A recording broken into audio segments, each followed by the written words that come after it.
Iniciar agora o capítulo 2, que a gente vai estudar as ligações químicas. Bom, as ligações químicas, elas acontecem entre os átomos para formar moléculas, tá? Inclusive, eu vou fazer um parênteses aqui. Esse tipo de ligação química a gente vai começar a estudar agora. Aqui no livro, ele não chama isso logo no título do capítulo, né? Mas eu gosto de deixar bem claro que esse tipo de ligação química que a gente vai começar a estudar agora, elas são ligações químicas intermoleculares, ou seja, são ligações químicas que acontecem dentro da molécula, né? Em outras palavras, são átomos que se ligam para formar moléculas, tá? Porque depois, mais para frente, a gente vai estudar outro tipo de ligação química, só que daí serão ligações químicas entre moléculas. E daí eu vou chamar isso de ligação intermolecular. É quase como tu pegar uma linha de ônibus urbana, ela seria intra-urbana, ou seja, dentro da cidade. E tu pegar uma linha de ônibus que ela sai de uma cidade e vai para outra. Então seria uma linha interurbana intermunicipal, sabe? Então eu gosto de deixar bem claro quando eu dou aula, para que ninguém confunda essas ligações químicas, tá? Mas é óbvio que a gente sempre começa por essa, que são as ligações intramolecular, que primeiro é saber como é que as moléculas funcionam, para depois saber como é que elas interagem uma com a outra, né? Bom, a lógica das ligações químicas é a seguinte: quando um átomo acontece a ligação de um átomo com o outro, é porque o produto da reação vai ser uma coisa menos energética do que os átomos quando estavam na forma anterior à reação. Como eu já disse várias vezes aqui nas aulas, a tendência da natureza é formar compostos mais estáveis, ou seja, menos energéticos. A tendência da natureza é ficar num estado menos energético das coisas, né? Então, a, a outra coisa que vocês vão ver aqui também nas ligações químicas é que essas ligações elas sempre acontecem na eletrosfera. Os elétrons que um átomo tem, é ali com esses elétrons que acontecem as ligações químicas, né? E a outra coisa que vocês vão ver é que não é com todos os elétrons, e sim com os elétrons da chamada camada de valência. Então é por isso que é muito importante estudar o que é a distribuição eletrônica, depois da distribuição ver quem é que são os elétrons que estão na camada de valência, porque vão ser esses elétrons que vão dizer como que é o comportamento reacional do átomo, né?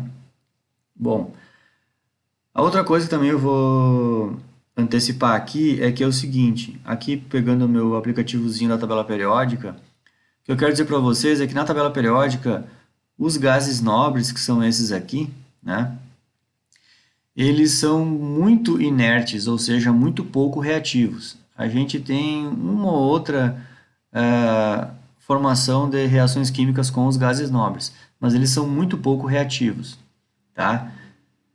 Tirando eles da tabela periódica, todo o resto da tabela periódica, eles são muito reativos.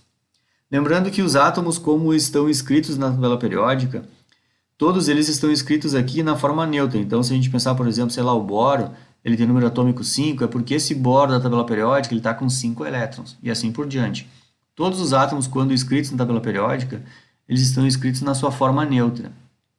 E é isso que eu quero dizer. Esses átomos da tabela periódica, com exceção dos gases nobres, tá? Todos esses outros átomos na natureza, eles de forma neutra, ou seja, com um número de elétrons igualzinho ao seu número de prótons, eles são extremamente reativos. E também já vou antecipar para vocês que essa galera do lado de cá, essa parte aqui, ó, que são esses aqui, ó, os metais alcalinos terrosos, os metais de transição, esses metais aqui que vocês estão vendo aqui, que é os pós-transição, tá?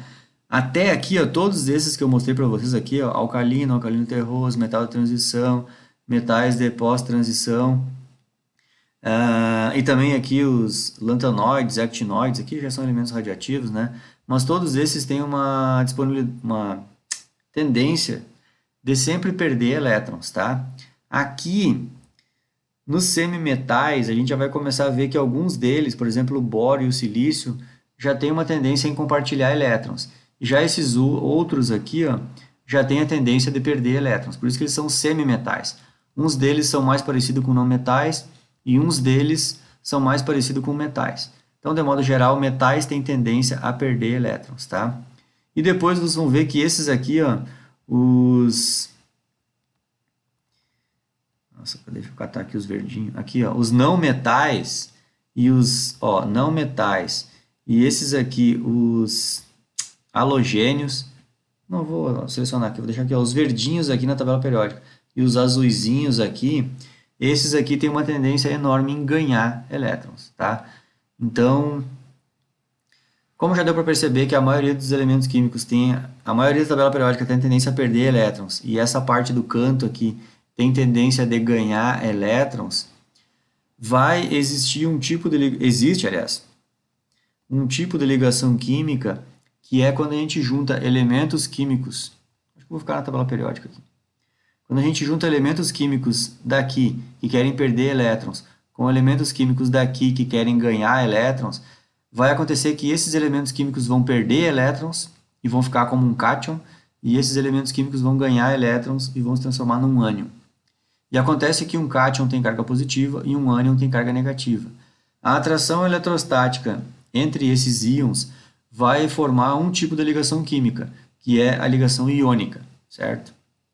Bom, outra possibilidade de ligação química que existe na tabela periódica é quando temos ligações químicas só entre átomos que querem ganhar elétrons. Se esses átomos aqui querem ganhar elétrons e eles tentarem se ligar com outros átomos que querem ganhar elétrons, primeiro que ninguém vai ganhar e ninguém vai perder, porque os dois querem ganhar. Então, quando temos essas situações aqui, lembrando que aqui eu me esqueci de uma coisa, que o átomo de hidrogênio a gente inclui ele nesses que querem ganhar elétrons, tá? Então, quando a gente tem esse tipo de situação onde todos querem ganhar elétrons, o tipo de ligação que vai acontecer aqui vai ser uma ligação em que, na verdade, eles vão compartilhar elétrons. Ninguém vai ganhar e ninguém vai perder, eles vão compartilhar, ou seja, eles vão dividir elétrons entre eles, tá? E a outra possibilidade possível na tabela periódica seria esses elementos aqui do lado de cá da tabela periódica, onde todos querem perder elétrons. Se eles quiserem se ligar entre eles, eles vão fazer o quê?